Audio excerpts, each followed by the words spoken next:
Welcome to the Morgan Kimbarow Show. Our guest today is Taylor Cavanaugh. He is a Navy SEAL, a former member of the French Foreign Legion, and is the founder of TCAV Training. Taylor, thank you for being on the show. Morgan, thanks for having me, and thank you everybody for watching. Absolutely. Well, you were just in Houston yesterday doing Marcus Luttrell's podcast, right? I was, man. That was powerful, man, because it was this full circle synergy where, you know, people that know his story, Marcus Luttrell, lone survivor. And man, I remember reading his books, you know, coming up when I was kind of going in through training, and man, it was honestly surreal sitting there at his house with his wife and him and talking about the path, man. It was, you know, as part of the brotherhood. It was an honor. Very cool. 100%. And, you know, he's a hero, and so are you, the things that you've done for our country. And, you know, I want to thank you for the sacrifices you've made. Thank you, man. Thank you, man. So many people have done so much more. And so I'm just grateful to, you know, have contributed whatever little I did. Well, you did a lot. You did a lot. You're being modest, but you did a lot.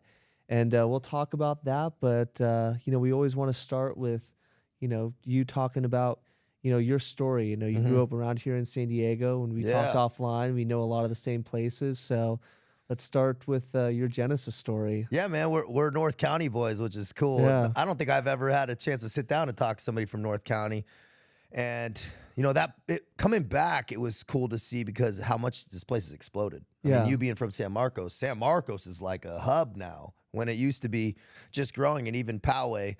So, and I grew up in the middle of San Diego, Kearney Mesa area, Serra Mesa area. Now the stadium, we used to ride our bikes and run down to the Jack Murphy Stadium, bro, and go to, you know, Padres games and stuff, man. So it was cool growing up in San Diego. And people that don't know, growing up in San Diego is very cool because, man, it's year round. You're out, you know, on the streets playing roller hockey. There's canyons, beaches. There's a lot to be able to do. And so my family being outside, being active was just kind of what it was. It was never sports weren't pushed, but it was just kind of, I looked forward to playing year-round sports, soccer, baseball, swimming, football. And that continued on up into high school when I went to Poway. And that's when I moved up to North County. Very cool move. Poway is a very cool, the city in the country. You know, people are riding horses. They got rodeos, but also, you know, it's not too far removed.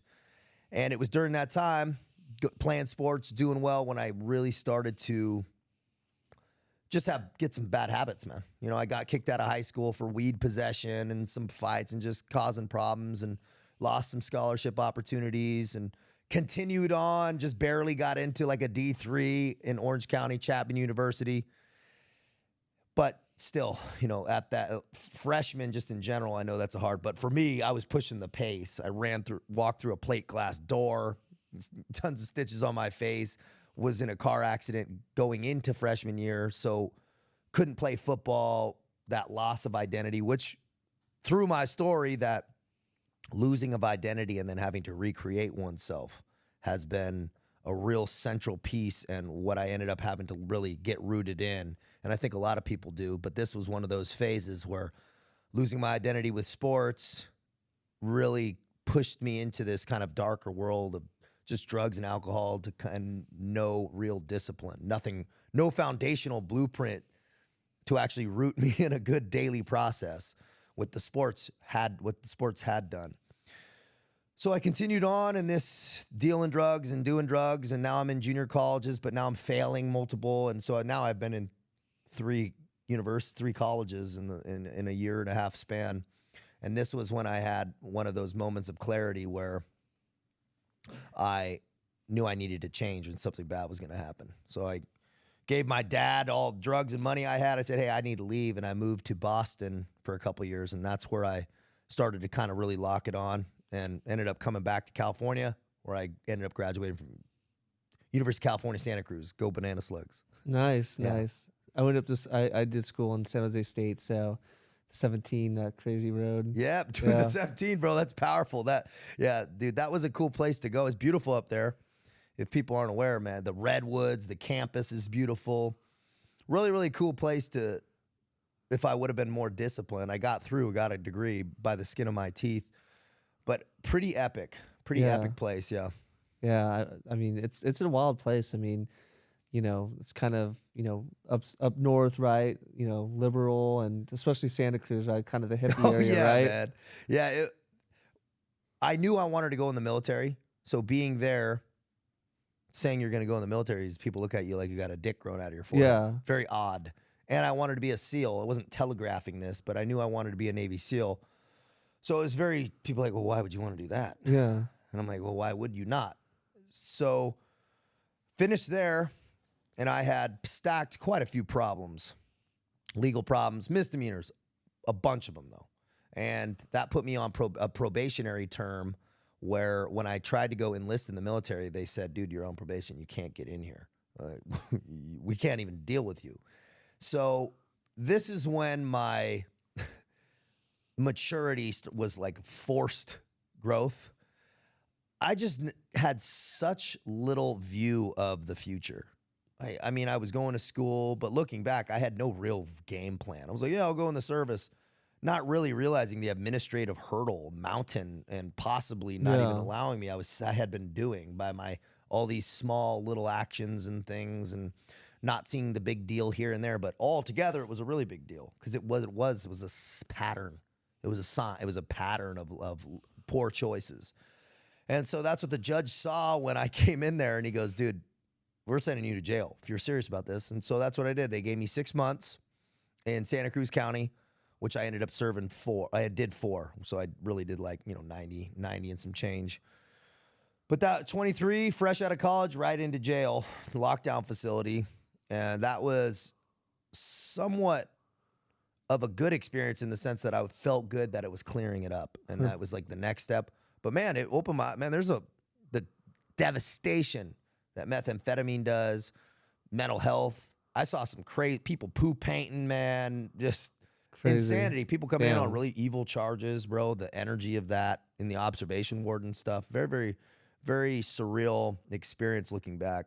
You know what's funny is like in the movies, right? When there's a kid that gets in trouble and the judge says you can either go to jail or go to military or join the military. But in your case, right, you had to join, you had to go to jail to go into the military. Yeah, man. And good on the judge. Good on the judge because there was no proof. There was no documents saying I was going to go in for sure. He was like, look, dude, am I just going to commute this and then you don't go? So let's prove it. That was good on him because that allowed me to, what would have taken 3 years, I walked out of jail and then could end up starting the process. And so that's what I did. I went to the Marine Corps, turned me down, tattoos, went to the Army, turned me down, background, and then the Navy, where I wanted to go, which I thought was going to be the hardest to get into. Said, yeah, we can deal with this. What you have, but you really have a very limited choice of jobs, and SEALs was one of them I could do if I could pass the screening test. Really quick, just want to backtrack really quick. Like, what was prison like? So, I mean, it wasn't prison, but it was jail, but it was a lockdown facility, so there was no yard. I didn't see the sunlight for 3 months. Okay. So that was rough. Did you get to work out or? Yeah, but they had a small, probably the size of like this studio area, patio, but it was all chain linked in, and so it was enclosed. And they had a dip bar and a pull bar.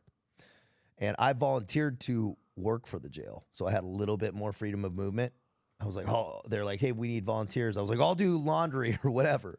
So I was doing 8 hours a day laundry, which allowed me some mobility. It allowed me to kind of go in and out of that little workout area as much as I wanted. And so I built up a pretty good program, and that was where I started to understand that good battle rhythm program. They call it battle rhythm in the military, but program in the incarceration terms, which is your non-negotiable program that you hit every day to build your self-worth up.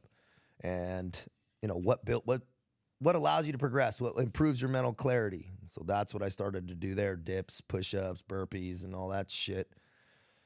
So overall, it was an okay experience for me, but I was happy to be walking out. I walked out like Christmas night, the day after Christmas, and the CEO asked me what I wanted to do. He's like, what are you going to do, man? I was like, I'm going to go be a Navy SEAL, and he fucking laughed. I was walking out of jail as a delusional statement. But I was serious about doing that. Looking back on that, what I knew was going to have to go into and what was going to have to fall into place for me, by God, divine intervention in a lot of cases, administratively. Yeah. That it is a funny statement.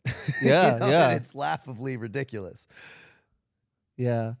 So okay, you're going through MEPS, right? And for those that haven't gone to MEPS, right, basically, they're trying to disqualify you as much as possible, right? Yep. I That's mean, a good way to put it. yeah. So I mean, I joined the Marine Corps, right? So I went Yep. through all that. Recruiter telling me, hey, say no to this, say no to that. You've never had any injury, never, but they'll tell you everything that you need to do. They're trying to get you in, but so you have to go through that administrative hurdle, right, to get into the military, right? Yep. And so the Navy. So I'm a little curious, right? But the Navy SEALs are like, we'll take you, we'll work with you because you're gonna have a Navy SEAL contract, right? Yeah. So technically, I was like an aviation technician going Yeah, through yeah, MEPS, so I had to sign up for a different job. So there was no like push yet. They weren't helping me out, and MEPS was scary for me because I was having to answer pretty strategically for a lot of stuff. That was one of the more nervous pieces, nerve-wracking chunks of going through MEPS. People that have gone through MEPS know it's just nervous in general. Where I wasn't sure, what was out of my control, what were they going to disqualify me on, was something up with this or that, and could I not see the color magenta or something? There's all those pieces, as you know.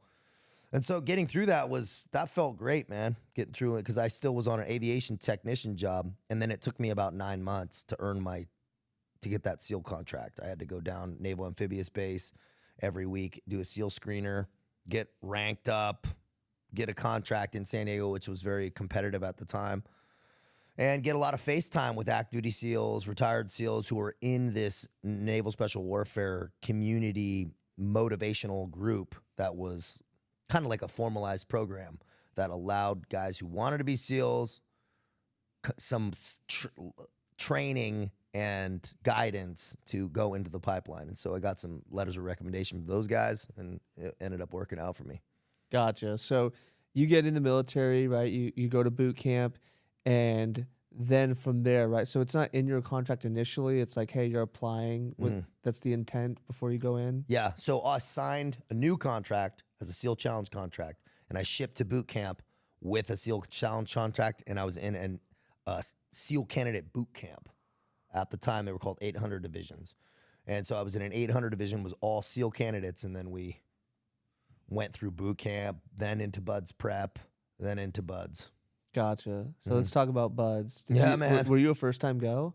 I was. Okay, so that's pretty rare, actually, right? So I was, out of a couple hundred people, I was one of 13 originals to go all the way through BUDS and SQT, same class. Oh, okay. So I went through about a year and a half of training without getting rolled back or failing. So I was fortunate in that capacity. But I knew I had one go, man. Like, I was so nervous of failing or getting injured. That was my driving force, because I was like, if I get rolled back a class, I don't know if I have the motivational push to keep going, man, to get rolled back. Psychologically, I was like, I just got to stay in the game. And I got close, man. I almost failed. I failed one run, so I almost got rolled for the run, and one obstacle course, which was scary, bro, and then having to go in front of a board, and they're like, if you fail another one, you're getting rolled back. And then what luck of the draw after that, as far as getting injured or something, you only get one. Yeah. Yeah, so BUDS was carnage. It's carnage. It was very hard, sleep deprivation. I saw a lot of really good, strong guys quit or get hurt or something else happened. And that was weird, seeing guys that you'd think would be fine quitting, and they're like, wow, I'm not quitting. If something, am I missing something here? But really, it was just I had painted myself into a proverbial corner. And Morgan, you could say this, to accomplish anything, man, it's the story you tell yourself. That story you tell yourself is the business. It's, dude, I can't leave. I got nowhere else to go. That was the story I had created for myself. I knew I didn't want to go on a ship, and what the other option was, there was no other option. Yeah. So I'd been turned down from other branches. I was just stacking boxes at Home Depot. You put yourself on death I ground. put myself on death ground, man. And that's what I think is necessary to accomplish great things, is really put your cards on the table, because I'm sure you've been in those positions where if you put it out there, man, it's surprising what you can get done when you need to, when you have to. 100%, 100%. I mean, what was the biggest? So I guess two questions, right? When you were at that breaking point, I mean, what was it that just made you push forward? What did you tell yourself? And then two, like, what did you learn about yourself in Buds? Man, that's a really good question. That breaking point, man. I had a lot of runs where I wasn't sure I could just keep going.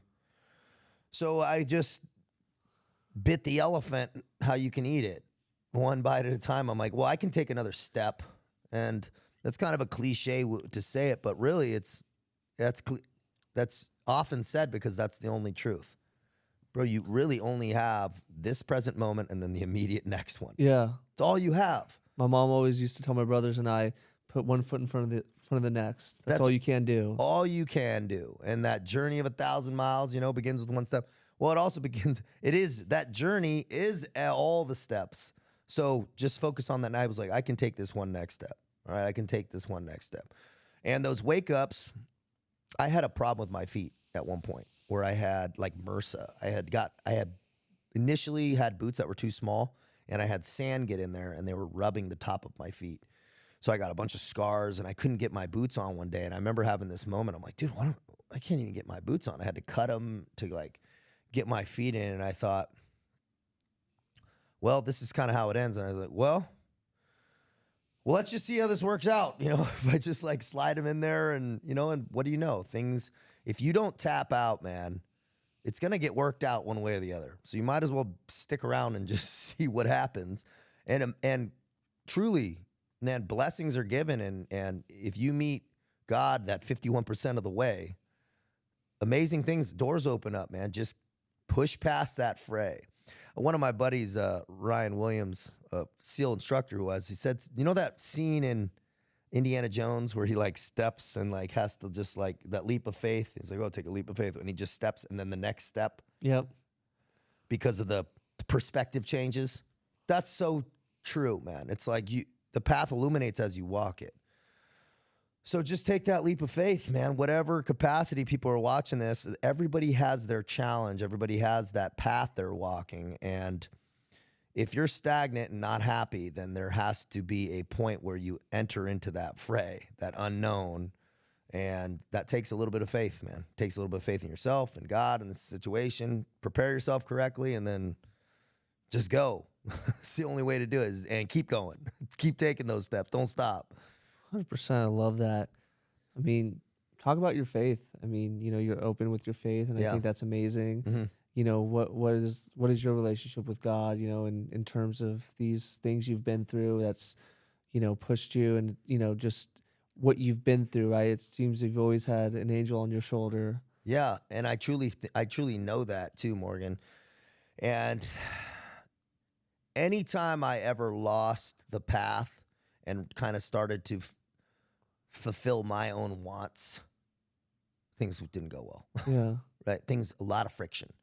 And so anybody that's watching who's experiencing a lot of friction in their life, I go, slow down, stop what you're doing, recenter yourself, strip down the basics, approach and listen in those early morning hours. They call it the 3 to 6 in the morning, they call it hour of the gods, right? A lot of gurus and times and cultures all over the world, whether they're Christian or not, that time of day is very unique. The less friction in the air. It's also, I think, when you get very clear downloads because your destiny, God, that authentic voice, whispers at you. It doesn't shout. People are listening for a shout, and they're trying to think they can hear it over their cell phones. And dude, it's got to be quiet for you to hear it. And so we'll kind of get into this later, but the Foreign Legion provided me this time to where I could really get quiet and started to apply these things. My entire life, I knew I had felt like this guiding force. I was aware of like formal religion and stuff, but I always knew I had a knowing, like I was kind of being protected and guided, and I would listen, man. I never, even in my worst times, was like, well, I never felt that way. I was like, well, I got myself into a pickle on this one. I always knew that if I just stayed true, didn't lose my morals, didn't become stayed true, stayed a good person, stayed morally aligned, that things would clear up, and they did, and they got better and better the more and more I got aligned with that. And so I don't push people off by, with the vernacular and stuff. People get so caught up in the words. I go, man, if you got to feel it, right? You feel God, man. It's everywhere. It's all connected it's intertwined in us and everything, the universe down to us, the animals. And so that oneness is important for people to understand. Don't get caught up in the words, man. God is a universal energy guiding force that people need to get connected with. And once they tap into it, man, it's like endless energy. It's massively important, and it'll protect you, man. That's powerful, brother. Yeah. Powerful. Mm-hmm. Powerful message that people need to hear, Yeah. no matter where they're at in their life. Yeah. And so I hate it when people get pushed away. They're like, well, this organized. I said, don't worry about that then. Figure that stuff out later. But get connected with yourself and be aligned. Listen. Man, quiet things. Don't get caught up in what other people are doing. God's about your relationship with the source. It's not about anything else. And so once people really align with that, they can go and plug into any, organizations, groups, that can help facilitate that. That's massively powerful, is that unity and that tribe. But the connection is with you, each individual. And that's an important piece that I never want to lose people on because of overthinking. It's not something you overthink. Yeah. People get too in the weeds on the intellect of it. I go, you're on a different plane of understanding, right? Algebra is something you think about. God's something you feel. It's different. So people think themselves back to dumb. Yes. That's what a lot of atheists do. They're overly intellectual, and so they think themselves back to dumb, and they thought themselves right past God. And it's unfortunate, and it's also pretty egotistical. So I mean, you look up at the endless, expansive nature of things, and for you to know there's not something, I think is pretty egotistical. For me, I know because I feel it, and I've been guided and things, and I've had many bullets with my name on it that didn't hit me, many car accidents I've been in, and things and I've walked away unscathed because I think it was for me to promote this message that people's lives will be better if they're aligned with a divine path. 100%, 100%. And I love what you talked about, the feeling, right? The emotion, the thing that you can't really articulate. It's not an intellectual thing, right? And, the gospel, right? The Pharisees were, very religious and always saying, no, like, you can't do that, right? Because they were not able to open up themselves to God and the living flesh, Jesus. And, you talk about the things that have happened in your life. I've watched the movie Signs recently. You ever seen that movie? Yeah. Right? When, he has a lapse in faith and they're talking about the aliens, and he's like, the people that are looking at those, they're worried, could be good, could be bad. But ultimately, they those that don't believe in God, they feel that they're alone, right? And then he ends that monologue with saying, like, there's two types of people that believe in coincidences and people that don't. You have to ask yourself, what type of person are you? Or is it possible there are no coincidences? Yeah. Right? And, God is a God of miracles. His hands on you, his hands on you as a child of God, right? Is nothing is out of the possibilities and the realms. I don't believe in coincidence. Yeah. I don't. I think there are no coincidences, and my life has proved that. So many lefts and rights, and the butterfly effect is so massively complex of things that any way to try to intellectualize this orchestrated chaos it's futile, because you're already on the wrong path. When you sit back and really start to see the connectivity between the bird flying and the tree and the gravity and the molecular structures around us and internal and morphogenic fields around us and energies and vibrations, bro, it's so beyond our minuscule understanding and sensory understanding that you have to feel it. So just lay back, and once you relax into that divine power, it's beautiful. It's beautiful. You are in true flow state at that point. And people talk about meditation and things. I say, man, the true meditation is how you live, man. It's a walking meditation. If you live in that flow state, watch what happens with your life. I go, just experiment with it. Practice this. And this is what I go in with people is, is getting connected in the morning, getting set, being deliberate, and being in flow state as much as possible, and trying to facilitate. How do you facilitate a living flow state? Watch the aligned opportunities come your way. Watch how you flow through traffic and things happen and things roll off your shoulders, and that's how you should be living. You should not be walking in friction. And times in my life, and I can speak to that because I've had the juxtaposition. I've lived a life of massive friction. And anybody that doesn't know my story is going through my life, I stacked up some bad habits, man. I was doing Adderall and Xanax and fentanyl, man, and daily for a year, 2 years. And when I was in that state, which is all self-perpetuating, ego-driven, pleasure-seeking. That's all it is. And so how do you think your life's going to? My life went, anything that's pleasure-seeking is off the path, generally. Purpose-driven is on the path. Pleasure-seeking is off the path. And you choose what that looks like.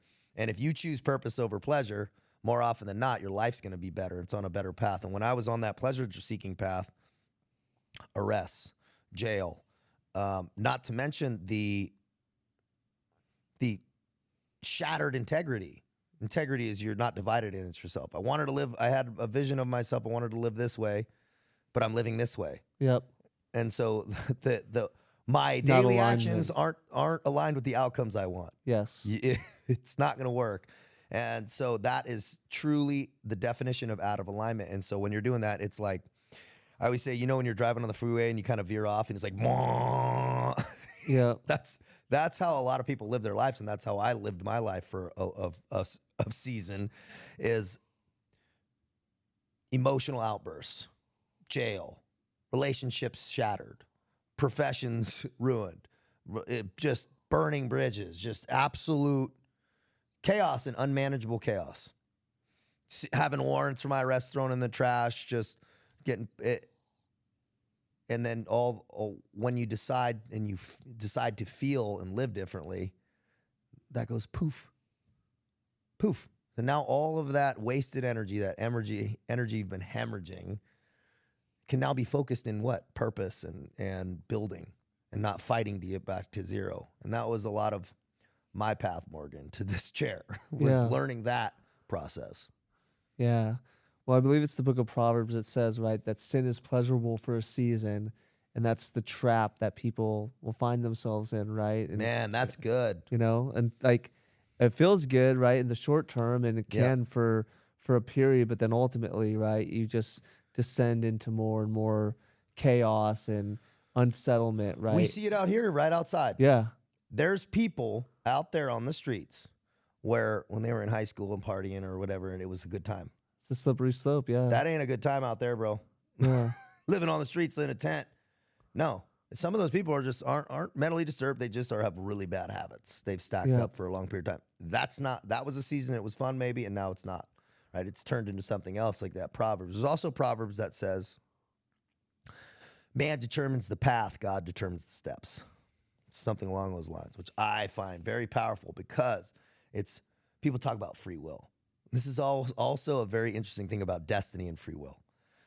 So it's my understanding, how I understand things, or what I believe is, you have a few real pinnacle choices, paths, decision points in your life where you can choose a certain path, and that aligned, purpose-driven path or that pleasure-seeking path, and there's like some real definitive pivot points.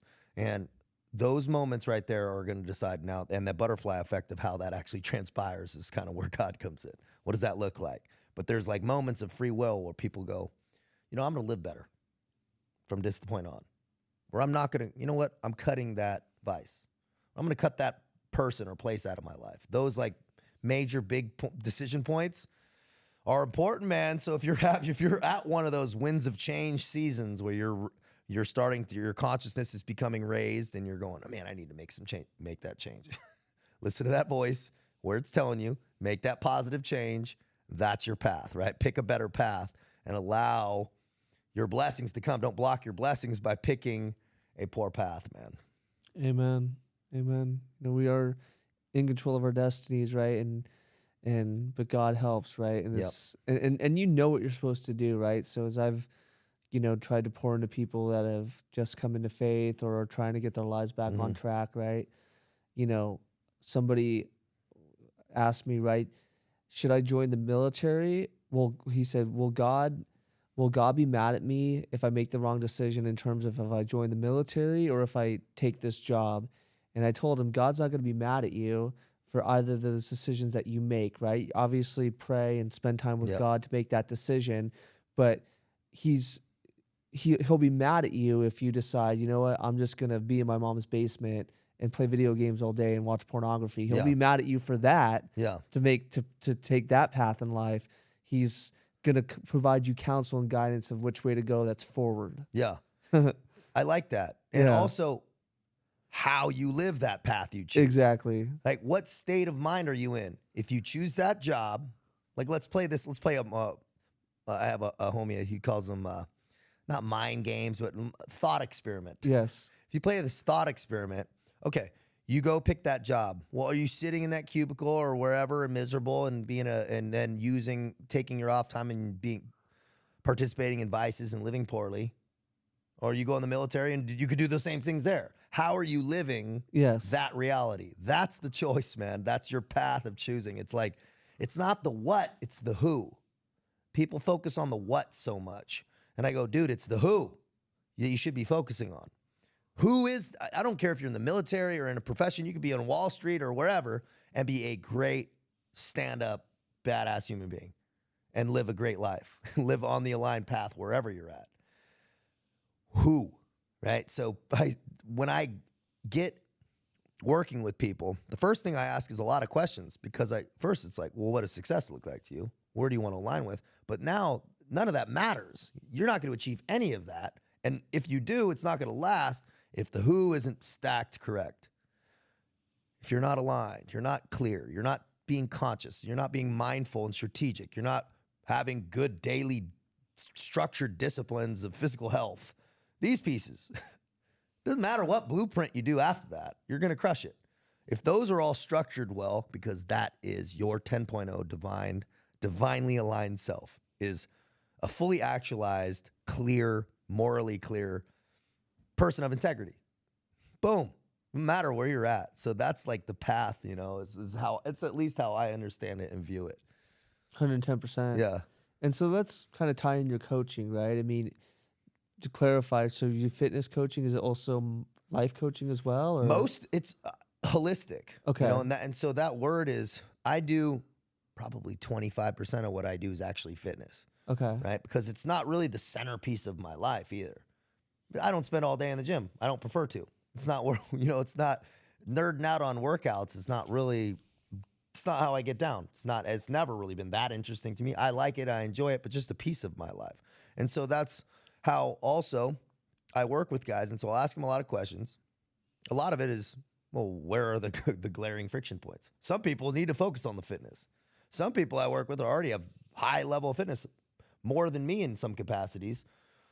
They just need some structural differences or cutting away some vices or just a better daily schedule, better aligned habits, or just better nutrition or whatever. So a lot of it is what does the person need? It's tailored to them. It's tailored to mindset is an all-encompassing term because you need to have good, you can't be sound of mind and not sound of body. Yeah. And I don't think you can be sound of body and not be sound of mind. So if they work in unison, they have to work in tandem. Mind, body, soul. Yeah, exactly. And so I'll have people go, well, I just want the mindset stuff. I don't want the fitness stuff. I go, but you're totally out of shape. You're not going to be clear of mind. And what do you think? You're going to hack your way through this thing? You can't hack your way through life, man. There's no mind hacks, Jedi mind tricks for mental clarity. It's earned. It's the most coveted state on the face of the earth. It's not free, right? You got to earn it in the morning, earn it every day. Every day it goes back to zero, and you just got to earn it every day, man. Just like sweeping the floor. We tidy up. We do it every day. This same with our mental health. And so a lot of it is being deliberate about the morning. That's usually where I start with guys. 110%. Yeah. Yep. Yeah. I mean, I got up at 5 a.m. Yeah. to the gym, got ready for today and got ready for the podcast. And think of where that puts your energy, Morgan. Yeah. Right? I'm sure you haven't been like that your whole life. I know when we're younger and we're sleeping in and, going out and doing this, it's like, yeah, that works might have okay for a season. But if you're doing that at 40, which some people are, 40, 50, man, they're like, man, my life is shit. I go, yeah, because you're living like shit. Yeah. It's not rocket science, but the answers are simple, but they're hard to execute, especially when there needs to be a lot of relearning and rewired. A lot of wires need to, it's like, I always think about it like a TV, like those old TVs you got to like take back and the cords are everywhere. Move them. Let's get them all clear. Let's get everything organized and simplified and like locked back on. That's kind of like how I got to untangle some things. Some things are going to be uncomfortable at first, but when we get them all clean, it's going to be beautiful. It's going to be beautiful. It's going to be simple, clean. It's going to be a lot easier to maintain down the road once you simplify and streamline. Yeah. And also reinforcement too, right? So I got a buddy who's a former pro baseball player and, like he's been, gone through some hard times and, called him up once, checked in on him, like, hey, what's going on, man? He's like, yeah, I don't know, man. Kind of drink a little bit more, doing that. I don't know. Like, I feel kind of depressed. I don't know. Like, just, kind of that. I'm like, well, man, you working out, like, your son's playing baseball, are you coaching, like, pouring into the gift that you got. He's like, well, no, I haven't really been working out, but I need to. Yeah. I'm like, yeah. He's like, but I know that, but I needed to hear it. He's like, I needed to hear it. Yeah. And he's like, I should be coaching my son's baseball team, like instead of just, what am I doing? Like, it's like, yeah, man, like you got that gift. You played pro baseball, man. Like go coach your kid's team. He's like, right, man. And like, yeah. And I've, he posted some photos. He's like, looking good. He's his late 40s, working out again. I'm like, yeah, come on, man. And it's all it was just your slight energetic push to just shine a light on something. Yeah. Michael Jordan had a coach. The best basketball player in the world, right? Ever had a coach. Pro athletes, pro bodybuilders have like 3 on staff. Pro fighters. People have coaches, man. I have mentors. If you want to, my boy Fraser Bailey says this great, collapse your time horizon on a goal. You get a mentor.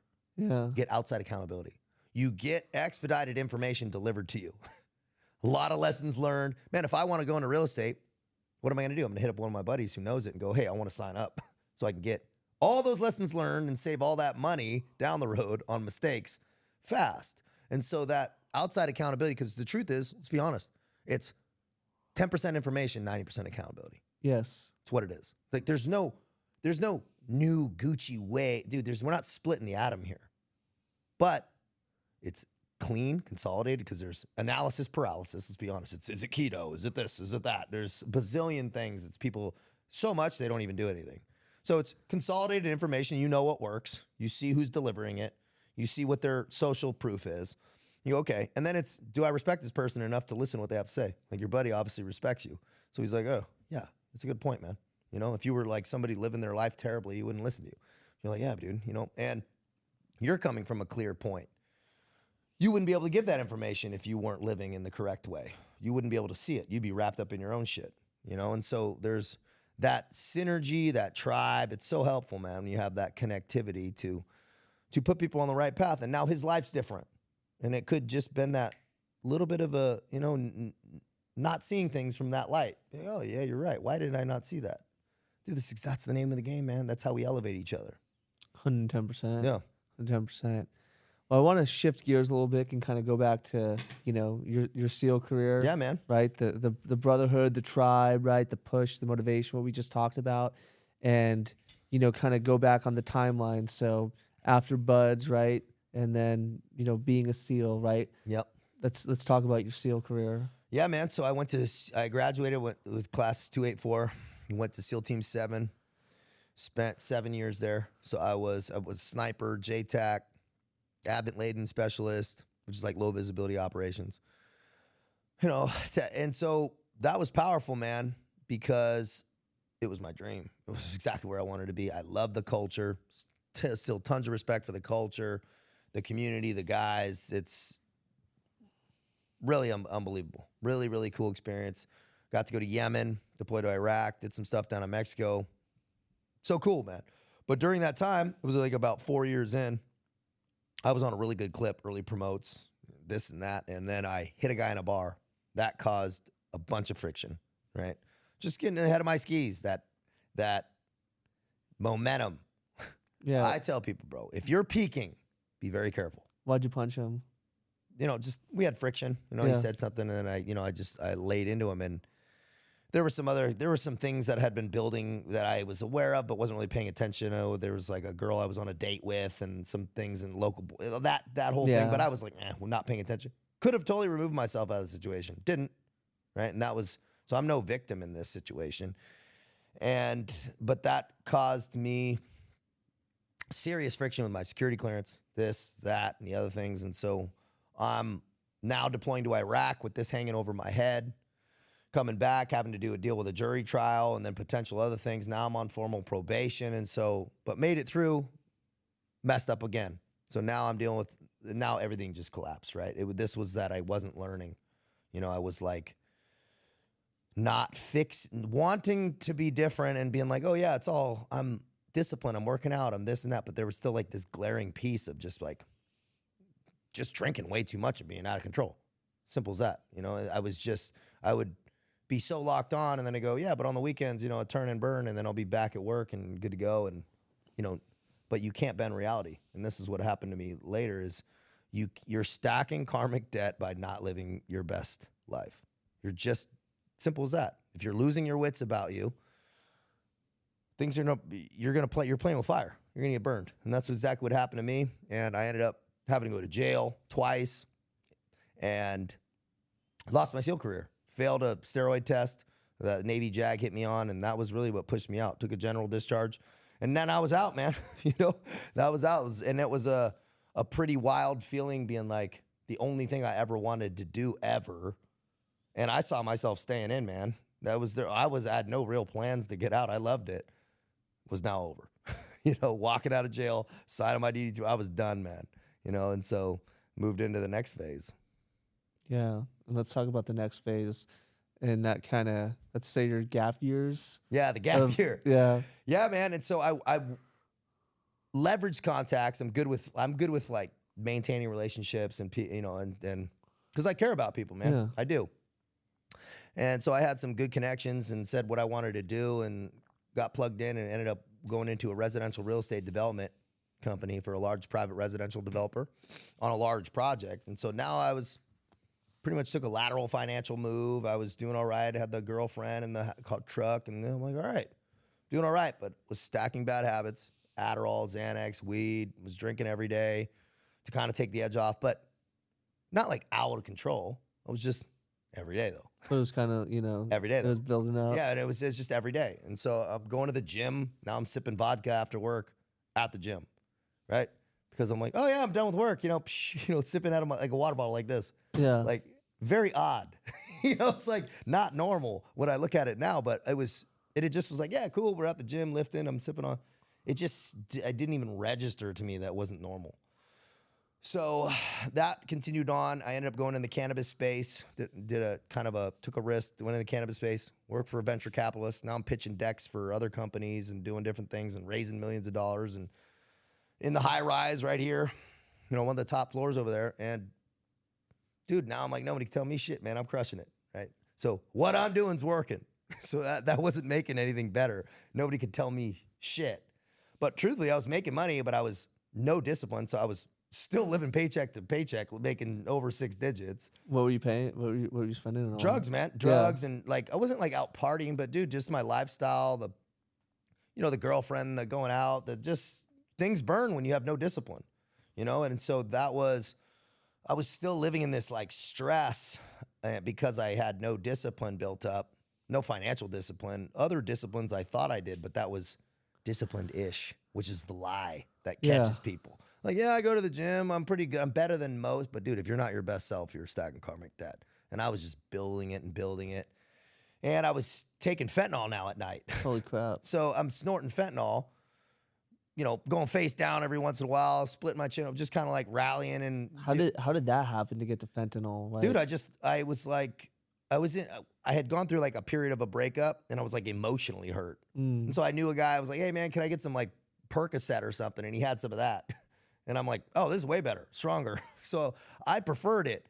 But dangerous, man. I said there was people dying and stuff. And this was like back in 2018, 2018, 19. So this was just kind of creeping up. But man, and then you cannot, there's nobody riding off into the sunset happily taking fentanyl. Yeah. It's just not possible. Not to mention you're spending money and this and that, but it gets woven into your double helixes, man. Shit's evil. It starts to morph your personality. Things start to get, you're living in such a selfish state that I think it's really impossible to be any type of a, I was not hearing God at this point. I was kind of doing my thing and saying I was a good person, but totally wasn't. I'm living selfishly. So everything came crashing down, lost my job, lost the girlfriend, lost the house. I ended up kind of moving to Hawaii to kind of thought I was going to get another opportunity back and just, okay, I needed to take a few plays out. And then I realized, man, I was homeless in my truck with no money. And I realized, oh man, this is how it happens. This is how it catches up to you. 2 years to the day, pretty much, where I had walked out of the military to this point. Now I'm in my truck for a few days thinking about taking my own life, thinking about killing myself. I have a sawed-off shotgun next to me for 3 days, man, sitting in the jungle going, dude, I'm just tired, man. I'm just like was tired. It wasn't sad. It was not like I'm sitting in my car crying. It was just like, I'm just done doing this shit, dude. That's how I knew it was dangerous when I was in that point. Well, so you get to this point, right? And, you've had these peaks and valleys, right? And, I've, listened to one of your other episodes and you're at this point, right, of just tired, right? Yep. And you're like, hey, I'm done. I'm about to check out. And you God speaks to you, right? This is one of those moments of clarity, man, where I heard that authentic voice because all the noise was quieted. It was quite literally in the jungle, no sound, no service, no phone, no nothing. Just me and my thoughts where it was like, hey man, dude, you pussy. Sack up, man. It was like, play the dialogue of your internal talk right now. What would it sound like? And that was like what it was telling me. And I was thinking about it, dude. It was so selfish. It's me. I, why me? I'm sad. You have a sister, you have a mother, you have all people in your life. Imagine the devastation this would leave them with. Stop thinking of yourself for 1 fucking second. And that's when I had, you know what, man? Fuck it, I'm going to go in the French Foreign Legion. Let's do this again. I can sack back up and Annie back up. Let's do this. And what planted that seed of the French Foreign Legion? It was a seed planted, dude, it must have been planted when I was a child in terms of me knowing about it because I researched so much about special operations and foreign fighter units just because I was a nerd like that, dude, I was with the Dewey Decimal System at the library, that type of era. And I must have heard about the Foreign Legion. And then coming out of college in jail, when I was having that friction moment, the Foreign Legion came on my radar again as a possible, if I wanted to join a service, but the United States government said no, I would try that. So that was, and then when all this stuff was transpiring years later, this is when I started to it was in my head, but I was like, okay, maybe this next profession, maybe that phone call will come and it always had and but then that phone call didn't come. And so then I had this moment and it was like this, man, those aha moments. I went, dude, I got no kids. I got nothing holding me back. I got no debt, really. I was like, what's holding me? Why am I not doing this? So I said, it's the time. Let's do it. And I was like, well, all right. And so then I formulated a plan, man. I took a couple fast cash loans and stocked my truck and sold some shit and was in France, man, in a couple weeks. And wow. How I initially heard of the French Foreign Legion, probably the same way you did, is you ever watch Young Indiana Jones? Oh yeah. Sean Patrick Flannery. Yeah. Is he runs away and then joins the French Foreign Legion. I'm like, Yeah. oh. And then, haven't really thought much of it until, I came across you. I'm like, Yeah. oh, French Foreign Legion. Talk a little bit more about Yeah, you're like, it's still a thing? what is the French Foreign Legion? Yeah, people that don't know, man, it's a over 200-year-old institution that was created by an old king to get foreigners in his country at the time who had been trickles over from a different war back out of the bars, back onto the battlefield, fighting for France, and with the carrot of French citizenship.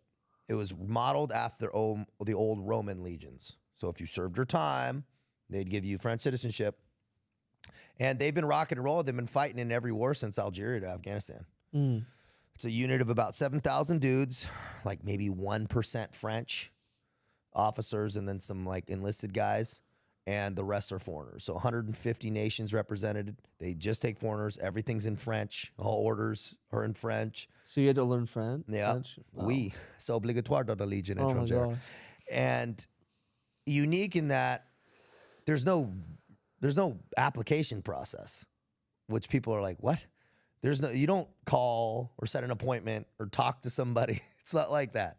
You have 2 pre-selection centers. There's some like small satellite ones, but it's really, you got 2 pre-selection centers, and you go bang on the door, man, like some Wizard of Oz shit with a big iron gate, and knock on the door with your bag, and the guy opens it up and goes, all right, you show him your passport. I didn't see that passport again for 2.5 years. Mm. And then from that point I waited, and I'll get into the intricacies if you want to hear what that process was. Definitely.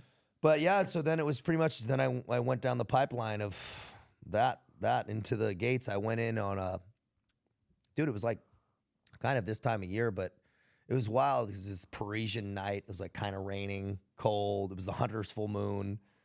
And I'm just sitting on this bench, man, going, what has my life ended up here?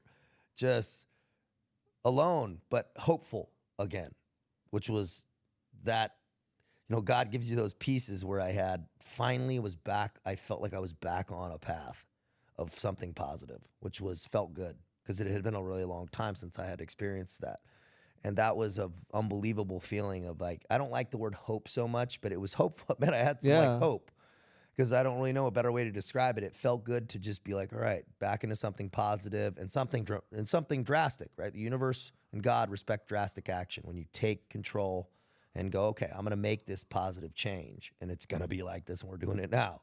And so that was a cool moment. And then you standing there looking at this gate going, all right, well, because they were scary too, man, because I was 34, so I wasn't like a spring chicken. I'm going back, boot camp, dude, I'm going back to boot camp after having done halo jumps, in the special operations. Now I'm going back to running, which I hate, running, and I'm walking into a very mysterious organization, which has a ancient history of gnarly hazing and people getting buried up to their necks in the desert in Africa and dying and stuff. It's crazy, man. So I was like, well, I don't know what I'm walking into here. Like, is it going to be dangerous? Am I going to, how are they going to take to an American? So that was a whole piece that you're just like, well, let's have a little faith, man. It was like that, let's go, that leap of faith, man, which is powerful. Wow. Yeah. So huge difference, right, than the United States military, but what were things that were similar and things that were just like total culture shock? So, man, that's a really good question. I never really had anybody ask me that before. It was similar in that it's the military. Yeah. Right? You have your, hey, clean this toilet, do this, shut up, get in line. All that stuff's normal. But there was a cultural difference of like food. They don't eat breakfast, man. So that was kind of, I guess, dude, they're like piece of bread and like black coffee. It was like, and I'm like, did I miss a station or something? It's like, no, that's just how they get down, dude. And so that continued on through my whole career, dude. You do half marathons and they're like, you're just in the morning for a run and you're like eating a piece of bread, if anything. That's just how the French are. And a different philosophical approach of military operations in general. They're like, move fast, pack light. They're like about traveling large distances fast. So that was, rucking was 20 kilometers in a day was not uncommon. 25, dude. Powering through some shit. And I was in a mountain regiment in the Alps, so that was even more challenging. But unique in the sense that, bro, they're yelling at you in a different language. So it's like, imagine going to boot camp and you don't know what they're yelling at, what they're pissed at you about. So a lot of it's, some guys speak French, Tahitians, you have guys from all these different countries that speak French, Canadians. So you have some of those guys there. So you're like, some order will go out and I'm like, glancing over what this guy's doing, who I know speaks French, and just copy what he's doing, until you start to pick it up. But that was a culture shock, obviously, for just, dude, it's straight foreign. And you have the cultural differences with the Russian speakers, the Eastern Bloc guys, the Romanians, the Ukrainians, the Nepalese, all the South American countries. So there's all that piece, which makes it totally unique. So what was like the equipment and gear situation like? I mean, so just to clarify, is there any sort of support from the French government in terms of funding? Or? Yeah, so I mean, it's a formal branch of the French military. Okay. You swear allegiance to the Legion, though, not France. Interesting. Which is unique. And it's the least funded of the branches. I would say it's like the Marine Corps. Yeah. It's like the Marine Corps. It's very similar in culture, too. Very formal, saluting, military bearing, all that stuff, super important in the Legion. And for the history, they're taking all guys with questionable backgrounds and criminal, and they're putting them into this unit. So I understand why. But it's also unique in that it's like a one-stop shop in that they have their own cavalry, parachute regiment, cooks. So they have some expensive Gucci, vehicles and stuff like that. But the gear, we were using HKs. So we started with the FAMAS, which is like a bullpup, and then we shifted over to the HK 416. And the gear is very simple. Like, you're not getting super high speed or special operations stuff. But even in the SEAL teams, we were buying our own shit. But they gave you all the basic necessities. And then our mountain stuff, we had some pretty nice stuff. Yeah. Mm-hmm. So in terms of like I mean, where you went, we'll talk about your missions, but interacting with, other countries' militaries, like how do you guys fall in? It's cool because the Legion's got its own mystique. And so other countries, I worked with the UK, Estonians. I've worked with some native guys down in South America, also Danish, Americans. So they're like, the Legion, bro, like, what's up, guys? And also the French, obviously. And so they like working with the Legion because the Legion's, dude, easy because we fall in line. The dudes are very disciplined. Like, there's no clean as shit. Very clean, tidy, and overall we fall right into place. Like, it's a very just kind of a square peg, the Legion is, so it's very easy to work with because we're just like, yes, no, very good with orders. The top down, they had pretty good French officers because it's like a coveted role, so very high. Good French officers from their academy would go be Legion officers. It's like a feather in their cap for their career. And so, yeah, man, we were well received for the most part. Yeah, how were you received, right, joining as a former Navy SEAL? I mean, how many Americans alongside you were there? Dude, in my company, we had one, and he's fighting in Ukraine right now. Really? Yep, he was a former Marine. And I had another guy who was a MARSOC guy who I came across who was at a different regiment.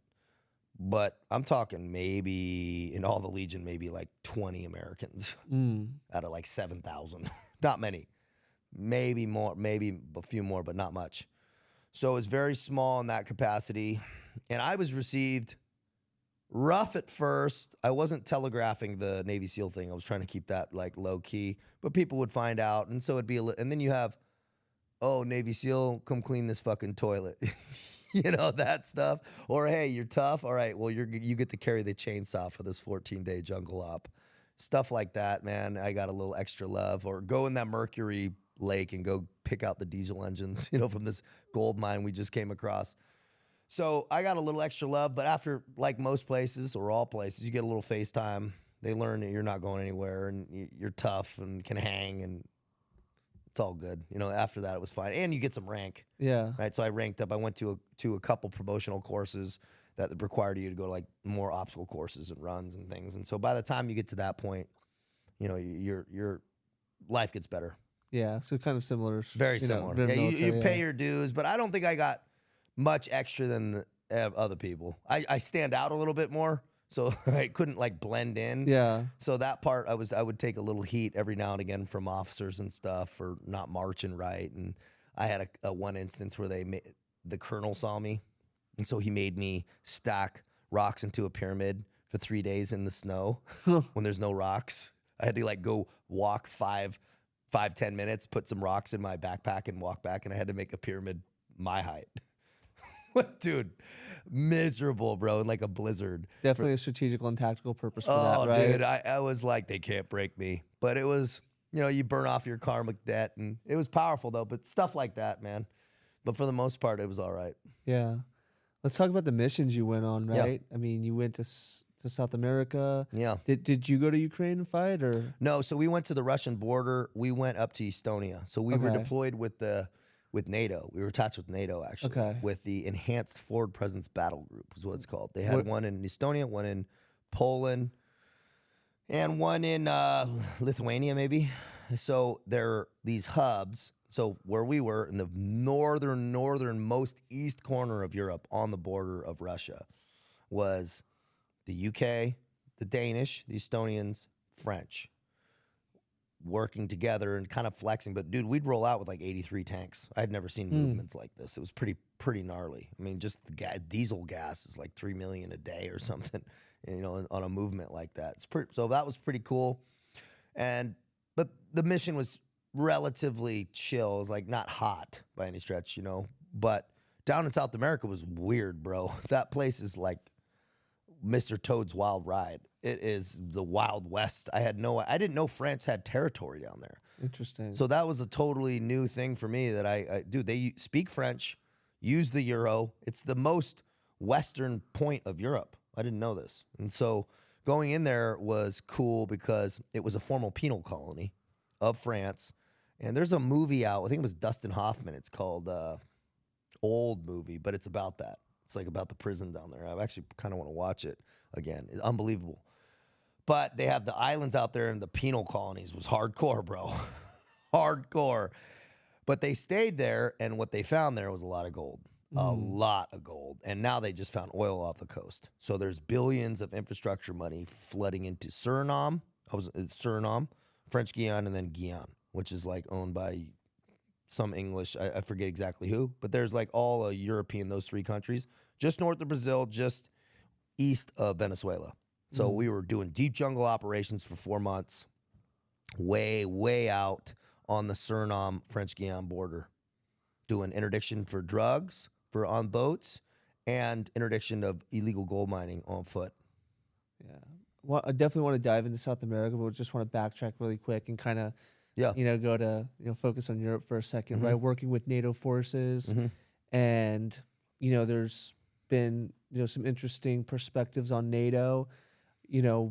What was it like working with NATO forces? What do you think about the NATO alliance? And then also, right, not being involved with the Ukraine-Russian conflict, but with what's going on now, like what's your perspective? Yeah. So the layered nature of this, right? Your question is so incredibly important. But politics aside, I think the alliance is good, right? I think that you have to have some type of cohesion like NATO. Do I necessarily agree with how they operate? No. Do I think it's the most efficient organization in the world? No. But I do think it serves its purpose, and I do think it is an important show of strength, which I think is important also. I know when we were there, soldiers on the ground type stuff, it was very cool to be able to be in a French unit working with the UK, working with those guys, seeing the Americans out there, seeing all the different units, and it's all this shared cause, right? Now, backing up kind of on the Ukraine piece, that was interesting because 10% of the French Foreign Legion's Ukrainian. A lot of people don't know that. So the Foreign Legion in general is really it's this miniature model of the geopolitical climate of the world. So back in the world wars, you'd see an influx of German troops, right? And there's all these you see now we had an outflux of Ukrainians to the Ukrainian war. So I got to see that from the Ukrainian side more, right? So I see guys going to get their moms, their girlfriends, pulling them back into France, them talking to me about their towns blowing up, and a lot of guys going to fight who are still there. I know I got buddies who are from Belarus who, are there. A couple of them died. One of them he's still a captain there fighting Russia, even from Belarus. So that's a very complex.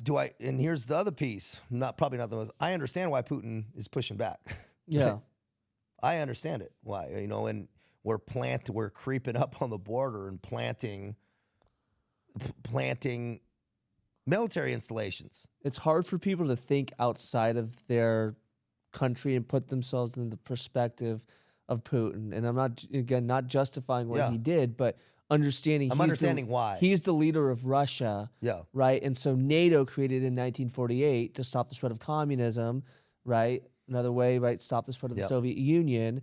And ultimately it succeeds, right? With the fall of the Berlin Wall and reinstatement of Russia, and NATO still maintaining its power, if increasing its power probably, and the people in NATO that still have the mindset of coming up in the Cold War that we have to stop the Soviet Union, and so there's always been a push for Ukraine to join NATO, right? And what it has, Russian national security doctrine said for the last 25 plus years, the biggest threat to Russia is Ukraine joining NATO. Yeah, what were they talking about? Was it Hungary or somebody? They were talking Romania and Hungary, and they were just this constant gobbling up closer and closer, and yeah, man, it caused friction. 100%. Right? And these countries have continued to do the oil deals with Russia, so talk very aggressively, but then continued to be economically tied together. Yeah, like Germany, right? So because they have to, and so the layered nature of it is complex, but I understand both sides, especially in that capacity, because I was also serving with Russians. Yes, which was weird. Being in a room while that's going off with Ukrainians and Russians. We're in the same unit. Very weird. But unique because I got to see the conversations that they would have. A lot of it was in Russian, But, man, it's unfortunate because of just the devastation of what that creates and what the reality is there, and what the end game is, and what the possible implications are on a world scale, causing the instability there. So I understand why I was there. I understand that piece of it. I understand what briefs I got. I understand, but I also understand the other side of where the instigation is. It's at some point you're going to have to push back and assert some bounds, man. So, it's complex, man. 100%. Yeah. And, we're involved indirectly with sending money over there through foreign aid, and we have or directly, right? And we do have not even really indirectly, but the amount of, just from what I saw, missiles and things and logistics and stuff going actually in through Poland was massive, man. A massive amount. And so where we stand is pretty clear. And so I'm not sure how those negotiations go from the Russian side, but it's without an end state, without some kind of an end game, and that's why this election's massively important. Yes. Massively important, because I think it's important that we get in, I'm not going to get too into my political stance, but it's important we get somebody in there who's got an end game. Yeah. Right? Who wants this thing to end, because instability is not good for business, right? Just simple as that. Unless you're directly related to the war industry. But for everybody else, instability is not good. 100%. And, Mattis always, he applauds H.W. Bush for the Gulf War, right? Because there was an end state, right? We, supported Kuwait in, preventing the invasion of Kuwait, and then we got out. Yep. There was an end state. Yeah, and that's, Sun Tzu, the endless wars, man, are expensive. They hemorrhage cash and they bankrupt countries. Rome, right? Overextension. Overextension over years of time collapses huge powerhouses. It's shocking that people aren't seeing how history is being repeated right now. Again and again and again, man. It's time to cut our losses some places, refocus back, man. Remember when, I think it was China, man, had that period of isolation way back, right? And they came out way stronger, right? Bro, you overextend for long enough, man, it's just simple money in, money out. Where are we getting the best bang for our buck, man? I don't think it's in a lot of the foreign money we're sending out the door. I don't think we're getting. And here's the bad part, particularly in Ukraine, even. Not all the money's getting tracked. Most isn't. So it's going to, by the time it's even getting to where it's going, dude, it's been cut, trimmed out, and lined in the pockets of so many different people that it's like, it's in the billions and billions.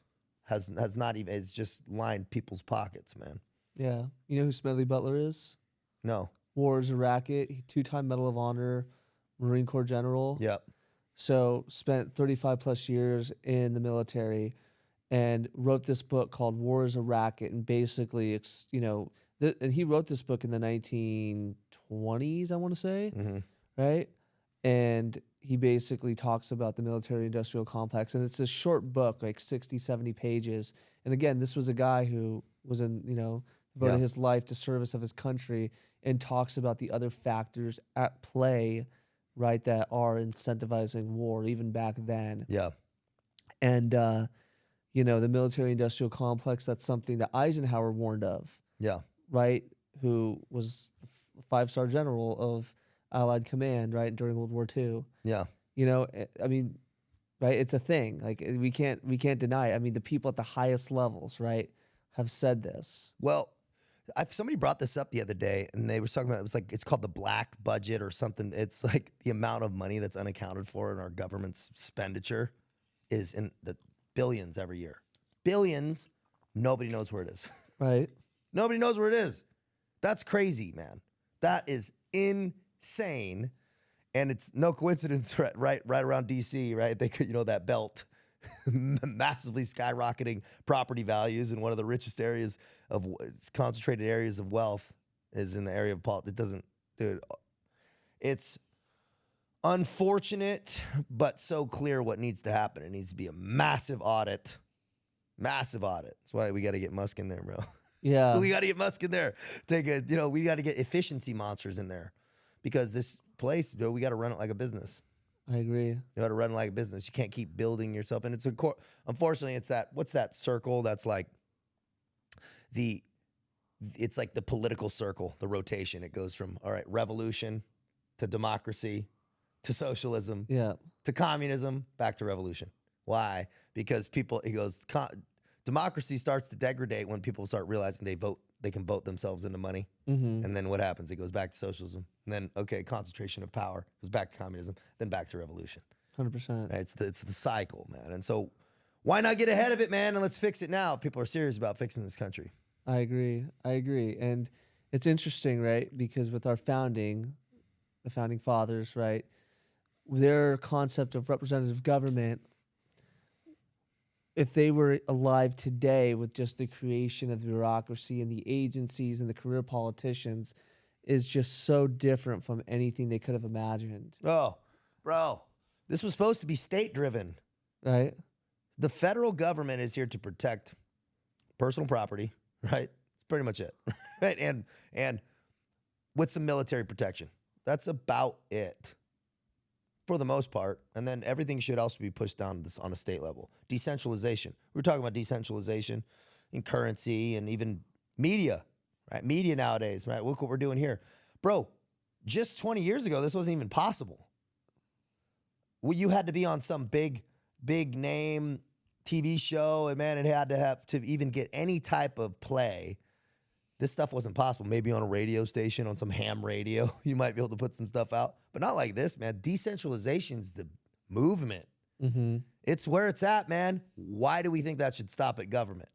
It's funny that some people on different sides of the aisle would say, they want this big government, but they want decentralization. They want decentralized currency, and they want decentralized media, and then all these other things, but they want massively centralized government. Doesn't make sense, man. It doesn't. Make it make sense, please. It doesn't. And a lot of that is incentivized, right, by the bureaucracy and the unelected officials, that the power that they have has just grown rampant. And that's not, and so they have the power to enact policies, right? And I always reference is that when, President Biden enacted or attempted to enact a vaccine mandate through employers, he went through OSHA, right? As opposed to actually going through a legislative process, which he knew he wouldn't have been able to do. Right. And I think that is a huge problem too, is just, when we talk about the power of these big institutions and their ability to dictate policy and laws of what was otherwise meant for our representatives, right? And I see that as a problem. And that's something that happened in Rome that led to its fall, is that the executive authority, and I kind of bundle up those agencies and departments into the executive authority, where their power has consolidated and that of our representatives, right, state rights has watered diminished. Yeah, it's watered down. And really, that's what this country is all about. But if you don't like where you're at, right, you can move to a place where it's more aligned with your political ideology. That's what's beautiful about this country, man. It's massive. And you can, bro, if you like the Northeast and you like how they get down, cool, man. If you want to go out in the Wild West and, live that, cool, you can do it, and then the laws of this land should reflect where you're at. And for the most part, I think that you can live a good life. And so I'm not doom and gloom. Like, I do see a movement happening. I do see a pendulum coming back. I do see a movement back towards some traditional values. I see, like, even in high school, it's like kind of cool to be traditional again. It's interesting, the pendulum, how it swung, because I think it swung so far dangerously to the opposite side that things started to not make sense. Yes. And I think most people are pretty logical. Most people fall in the middle, right? Most people aren't at the extremes just by definition.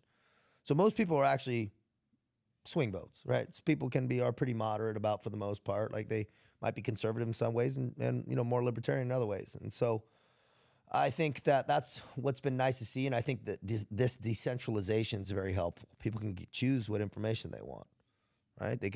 And so people aren't stuck in these echo chambers, which I think legacy media in general is. If you're getting all your information from legacy media, whether you agree with it or not, just look at the other side and see, what they're saying, just so you can at least expand your view a little bit, or watch Morgan, right? Where you can actually get some direct information. But that's why being able to choose and having that choice and not having things censored, like you see what's happening down in Australia. I have some clients down in Australia where they're making free speech illegal. Think about that. Making free speech illegal, man. Crazy. Not being able to say some things that are challenging the government. Dude, that is full authoritarian, bro. That's then they say it's misinformation. That's full authoritarian. And that's what misinformation. What the hell does that mean? It's misinformation I don't like, so it's misinformation. That's very dangerous because information is very powerful, right? And be able to spread clean ideas that make sense is when you shut that down. Why it's harder to do here is we have guns. Yes. So but in other places, they don't have that force, right? The force of the people. Thank God for the Second Amendment, right? Because you can only push so far. That's just the facts. Now, obviously, what that actually would look like, nobody wants that, right? But that reality's there, that you can only push so far, and that's powerful, right? And that's what our forefathers saw, what would happen. They knew what was going to happen. I think they could see how consolidation of power happens. They weren't idiots. They had thousands of years of all this information, wrote one of the most incredible documents ever created in political history. And look what it created. They saw these checks and balances. And even with all that, it's still kind of consolidating. But at least it's slowed it down. Definitely. What's your perspective on when people say America's headed towards a civil war? What's your response to that? I think that's extreme. Yeah. Right. I think that's pretty extreme. I mean, think about what civil war actually means. People taking up arms in the street. Most people aren't ready to get down like that. Yeah. Let's be quite honest. Because bro, it's your whole livelihood. Like you're commit. What happened during the Civil War is people decided like what was happening. It was worth risking their entire livelihood. People are too comfortable nowadays. They don't want to lose their job or go to prison or what if you're the only one who ends up conducting the Civil War, right? Yeah. You're going to prison. So there's that piece. I don't think most people, because the reality is not that dire yet. If people were wheeling up barrels to buy loaves of bread, that's different, right? I don't think that level of inflation or that type of things is here yet. So, but I do think that there's a strong divide where it's so clear when people are just so getting their information so biased and one-sided. It's like, do you have eyeballs? You don't need to be like on any type of agenda or a biased view to have eyeballs and see what's happening here, right? And see the homeless problems we have, see what's happening at the border. It's pretty obvious to see what's happening and talk to people who are actually living that and are dealing with those realities. So I think it's unfortunate what's happening, this divide, but really it's not new, right? We've always had this kind of some type of political division in this country since the beginning of time. So I don't think it's like particularly new. I just think we have a lot more information faster, so we're seeing it more. 100%, yeah. And I've studied the Civil War, and by and large, right, the reason why it started, obviously, the main issue was slavery, Yep. right? That's why the southern states wanted to succeed, because they were anticipating with the election of Abraham Lincoln that he was going to, Yep. abolish slavery, which he ultimately did. But also at the time, right, these states had very strong National Guard militias, right? Yep. And a lot of these people had military experience, so they were able to assemble very quickly. Yep. And as you've seen, right, the military right now is having trouble filling its ranks with qualified people, right? Mhm. The military is composed of men and women, but mostly men, Mhm. right? Fighting age males, let's use that term, are unable to join the military for a myriad of reasons, whether it's health, obesity, or legal, some of the stuff Yep. you face. Oh, yep. And I just do not believe at this point in our history, America, like you've said, right? People, it has to be such a desperate situation. Are they going to go to war over what is it going to take, right? Maybe Yeah. some, really economic turmoil. Yeah.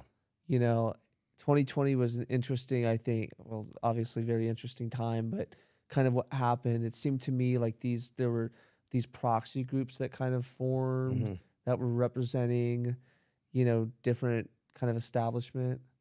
I kind of feel like that's what would potentially happen. I don't think it'd be like an all-out civil war of like California just fighting Texas. No. I think it'd be more of just like kind of like California proxy. probably gets smoke checked. Yeah. Yeah. Well, it would be, I think Eric Prince said something about this recently, and it would be urban versus rural, Yeah. right? It would be proxy. It would be very, very, it would be decentralized. It would be by region, right? It'd be more region based. And without the lack of coordination and organization, that's the hugest piece. Is I don't think people are organized enough on a large enough scale. Could that potentially happen? Yes, I don't rule anything out, but it's if you play that thought experiment out, it's pretty heavy, right? Most people don't have the means or the ability, right? And so that puts a large majority of people in this like on the sideline thing. Yeah. And you have a small sect of people with most weapons and most experience, right? And so it would be a very small sect of people who would be conducting quite a lot of a push, but you're right. It'd have to be such social turmoil and such pain. I don't think we're nowhere near that type of catalyst. We're too comfortable. People don't want to shake that comfort. Well, and I don't think the rooted ideology is strong enough quite yet. It would have to be so much more stark and dramatic for people to really feel like their way of life was challenged in that way. 100%. Yeah. And let's hope that never happens. Yeah, it's bad for, look what it did to the United States, at that time. It just ripped it apart quite literally. Yeah. And I think most people want peace and prosperity. That's what most people want. They want peace and prosperity, and to do that, right, we just need clean policy, clean, simple policy, and stay out of people's ways. This whole government was created on just staying out of people's way, right? That's it. That's all it is. Don't overtax me and don't get all up in my Wheaties. And that's it, right? I don't know why somebody would want more government in their life. They don't like being taxed as it is, and now they want people telling them more ways to live. I think it's misguided, right? I think people generally would be happier with less government intrusion. 100%, 100%. Speaking of a libertarian, right? I did my research, and you knew John McAfee, right? Yeah. Let's talk about that, man. How you came to know John McAfee. Man, so I actually did 3 platoons in the SEAL teams with his nephew. Okay. So that's how that piece, but I ended up meeting John McAfee completely independent of that, which was weird. That was just what we had to talk about, which was strange. I met him in the Centurion Lounge in like the Vegas airport, like 8 in the morning one day. And him and I were drinking Bloody Marys, dude. And he's like, yeah, I'm John Matt. You know who I am? That's what he says to me. He's like all like red and like, like been drinking all morning. I'm like, yeah. I'm like, dude. He goes, yeah. I'm like, where's your security? And he goes, they've been compromised. He's like, and so I'm going like low profile. Sometimes it brings too much heat if I walk around with security. I was like, oh, cool. And then we got to talking. I was like, hey, man, I did 3 platoons with your nephew. And he's like, so then we exchanged information, or at least he remembered who I was enough to the fact to when I got out of the SEAL teams, his nephew called me and said, hey, my uncle needs a new head of security. Are you available? And so I said, no, I'm not available. At the time, I had a job and life. But I said, I know somebody who is. And that's when I plugged him in with a buddy, Jimmy Watson. And he ended up being head of security and then went into his crypto thing. And they really ended up getting locked in tight, and then all that stuff happened, after the fact. Yeah. Did he kill himself? Dude, I'll tell you what, man. With that guy, what's funny is he actually wrote something on a tweet that said, if I ever end up dead, I didn't do it. I know. Yeah. Which is heavy. And my boy Jimmy said, you never know with that guy. He was dealing with a lot of stress. He did, have a lot of people trying to kill him. He knew a lot of stuff. Right, this was a guy that was programming for NASA before programming was really a thing, So he knew his thing, and he also knew how to get information out of computers, and he knew a lot on a lot of people. So who knows, man?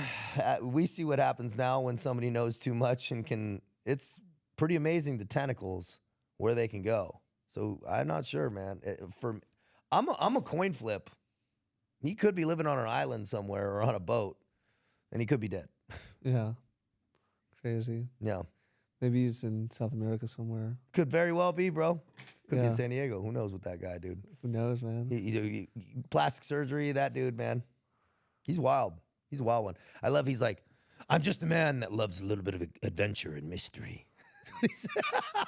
Adventure and mystery. I go, dude, I like that. That's probably why you guys got along. Man, he lived full tilt, man. I mean, my buddy Jimmy said he found him, he started taking these like drugs from China, man, that they would ship in. And I don't know what it was, but it was like some kind of powder, but he said he OD'd on it like twice and was dead, or at least once. And he came in and had to like revive him, dude.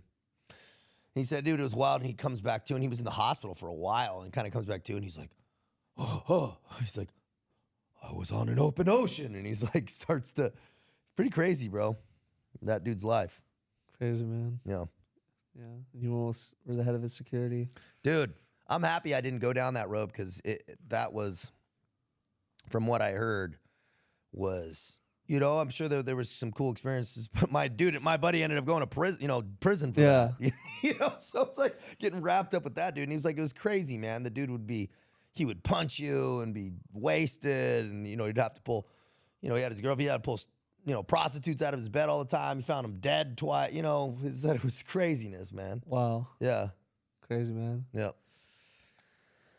All right. Well, let's kind of go back. We're going to talk about South America. Let's talk about your time in South America, the French Foreign Legion, man. Trekking through the jungle with chainsaws, finding gold mines, man. Like, what's going on down there, man?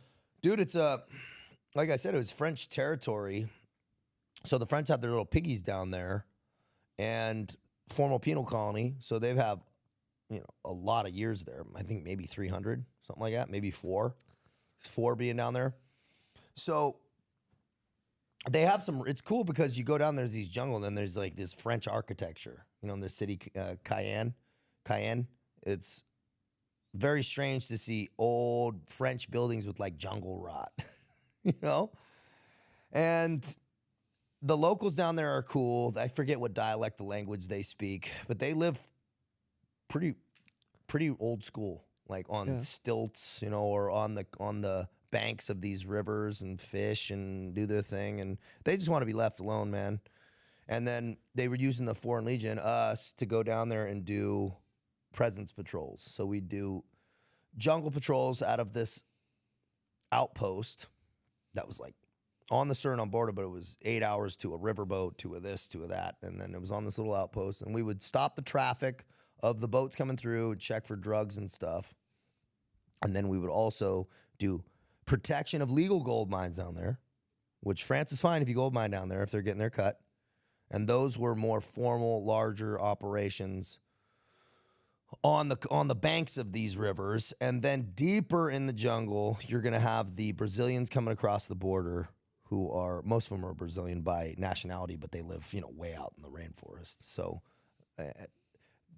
doing illegal gold mining. And they would build whole cities, man, out of these like shanty towns. They would have karaoke bars. They would have prostitute shacks. They would have, in the middle, they would have grandmas cooking, she's got a cuisine in one area. Dude, the whole families would be out there. When did these start getting built up? Oh, dude, this has got to be going on for decades. Okay. Decades. Maybe probably longer, right? It's just... Now, at least, it's coming on the radar. So the French Foreign Legion Europe has their NASA facility down there, has their space station down there in French Guiana. So they use the French Foreign Legion to guard that space station. There is a permanent regiment there called Troisième Ray, 3rd Regiment Étranger de Infantry, 3rd Infantry Regiment, foreign. They're down there permanently. It's like a group of like 800 guys. And then they have cycles for deployment with like engineering regiments who are specialized in demolition, which mine was, go down there and conduct these operations. We would come across larger gold mines where we'd bring demolition and blow the shit out of the places. It would take us all day. They would have full on, caves with the wagons and stuff going into the hills. We'd blow all those up. And then the smaller ones were deep in the jungle. And we'd do like 14-day ops, and we'd hit one almost every day on the way in. Crazy, bro, how many there are out there. And they build these big pits, and they put mercury and all these chemicals in it, and that's where they kind of take the raw dirt and separate, and then they pump it out and then filter the gold. And so it's pretty devastating to the rainforest just in general. Trash everywhere, right? But we'd go in, man, and we'd wrap them up, take some names if we could, burn all their buildings, and break all their engines and diesel engines and let them go. We can't take them anywhere. Yeah. What are you going to do with them? Just get them out of there. Yeah, they just let them go. Catch and release, man, because we got to go on to the next one, and we can't walk with these people for days in the jungle. We just don't have enough personnel. So we'd patrol with probably like 10, 12 dudes, 12 legionnaires. So this is like Brazil. You said mostly Brazilians? Yeah. By nationality, they're Brazilian. Okay.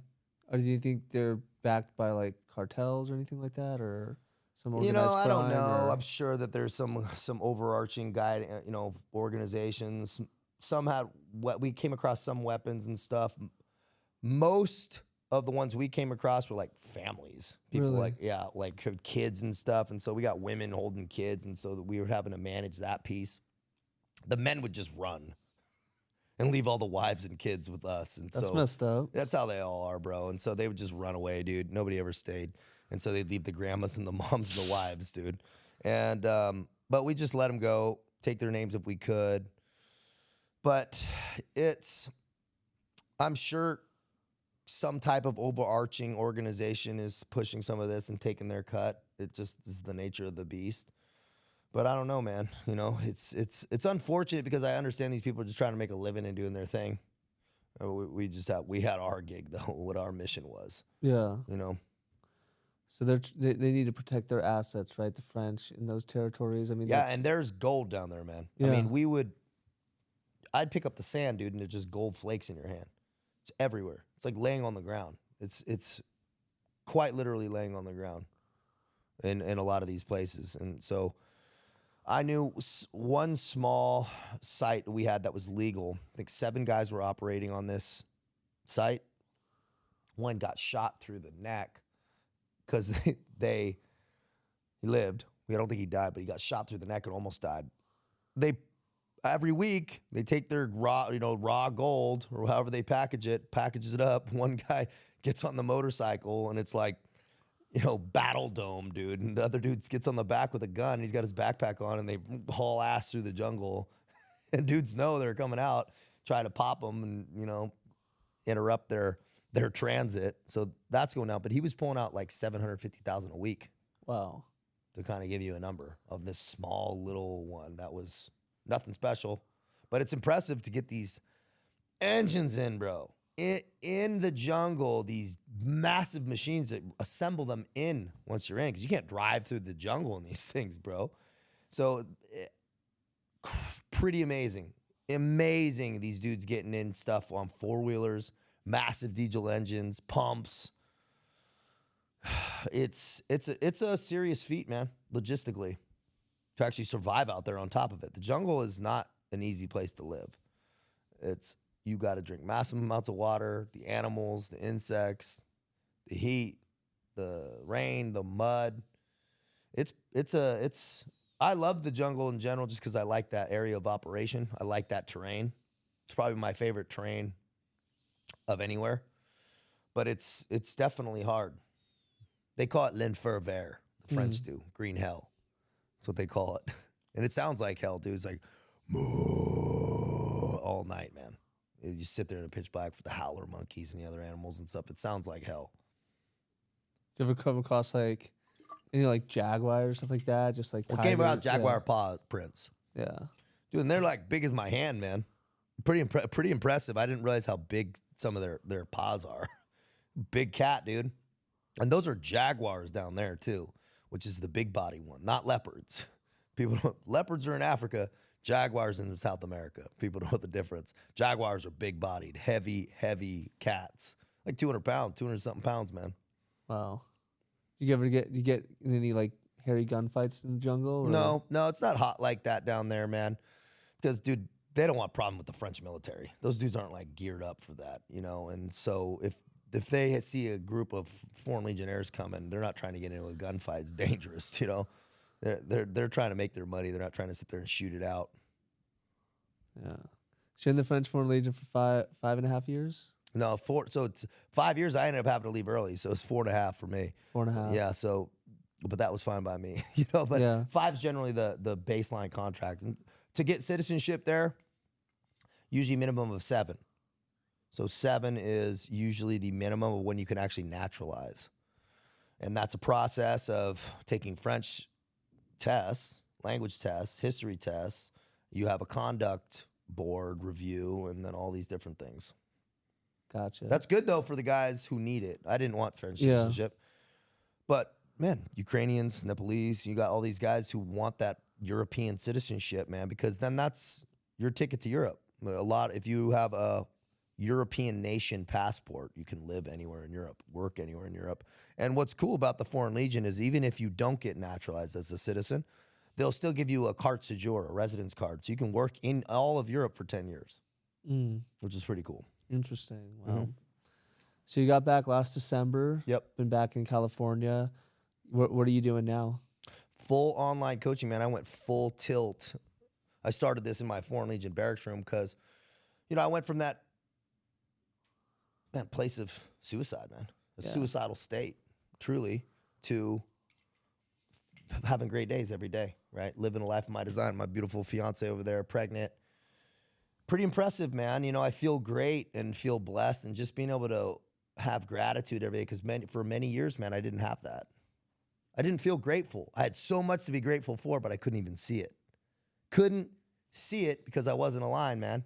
Wasn't aligned, wasn't clear, was pleasure-seeking, living incorrectly. So, of course, you can't see it because you're living, you're burning off so much karmic debt daily. How can you see it? You're too busy fighting to get back to zero.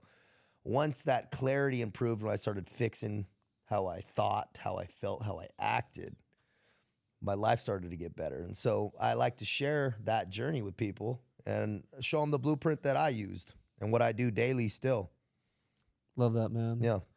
What's in the future for you? Dude, I'm going to stay on this game. I have a book coming out. It's probably like next year. We got some sections I need to finish up. I need to get cracking on that a little bit more. But we've got some movie interests, possible, that going down that road. I want to speak more, man. I want to share my message more. And it's less about me telling my story, man. Man, fuck me. It's not really about me. I don't care what people do. They contact me or somebody, but take some drastic action in getting better, right? And if it helps and it collapses that time horizon, you see somebody, man, living a life. Man, I respect how that guy operates, or man, I would like to be in that state of mind. Man, reach out. People can always get a hold of me, man. Right? I don't outsource anything. I don't AI anything. They reach out to me. They talk to me, right? And then we'll break it down. Let's get your blueprint. Let's get your holistic health good, man. Wake up feeling good about what you're doing. Wake up, have your family proud of you. Wake up being proud of yourself, man. It's an incredible place to be, and I can only say that because I know how it is on the other side. And I know the clarity and the difference it is, and how living in flow state and living in a state of being grateful and stoked on waking up is a blessing, and everybody deserves it who earns it. Powerful, man. Thanks. Well, I respect the hell out of you, and I really appreciate you coming on the show. Want to give you the chance of any parting thoughts and also where people can find you. Yeah, absolutely. Thank you, everybody, for your time. If you're in that state of walking in quicksand, let's make some changes, right? I don't care if it's me, but make some changes in your life. Reach out. Let's get you a very clean, simple blueprint. We simplify, streamline, so we're operating in that flow state every day. Anybody can get a hold of me, taylorcavanaugh.com. That contact form goes right to me. I don't outsource anything. TCav Official on my Instagram. I'm always on those DMs. I'll reply back as quick as I can. And my YouTube, TCav TV, where I dive into those deeper principles. All stream of consciousness videos. I don't press stop. I don't edit. I upload a couple times a week. And also gym sessions where I lift with different people, former SEALs, pro athletes. And just shoot the shit and work out, man, and just talk about growth and wellness and health and finance and family, bro. Faith. Love it. Yeah. Amen. Well, thank you, Taylor. Thanks, Morgan. Appreciate your time, brother. Absolutely.